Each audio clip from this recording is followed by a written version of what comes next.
আমাদের ইন্দ্রিয় কয়টা? পড়াশোনা করছি না? পঞ্চেন্দ্রিয়, তাই না? কিন্তু আমাদের রান্নার কাজে ইন্দ্রিয় কয়টা ব্যবহার হয়? সবগুলাই ব্যবহার হয়।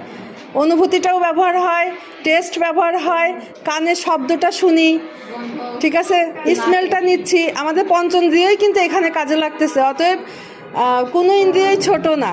হ্যাঁ, প্রত্যেকটাকেই কাজে লাগাইয়া মনোযোগ দিতে হবে। ওই দিন বলছি না মনোযোগ কাকে বলে? কাকে বলে মনে আছে? আপনার কোনো একটা নির্দিষ্ট চিন্তাভাবনা থেকে বের হইতে যদি মিনিমাম 5 সেকেন্ড টাইম লাগে, তার মানে আপনি যথেষ্ট মনোযোগী, ঠিক আছে? আর যদি ওইখান থেকে বের হইতে আপনি ডাকার সাথে সাথেই তাকাইলেন, তার মানে আপনি মনোযোগী না।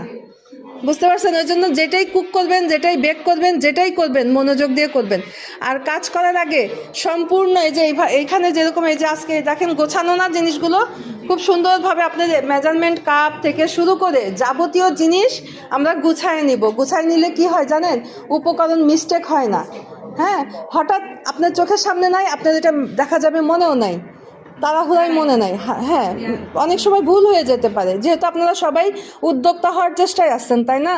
অতএব আমরা এই জিনিসগুলো একটু মেমোরিতে রাখবো, যে আমরা কাজ করার আগে সব কিছু সুন্দর করে গুছায় নিব। ঠিক আছে? তাহলে আমরা এখন পরের প্রস্তুতিটা শুরু করি।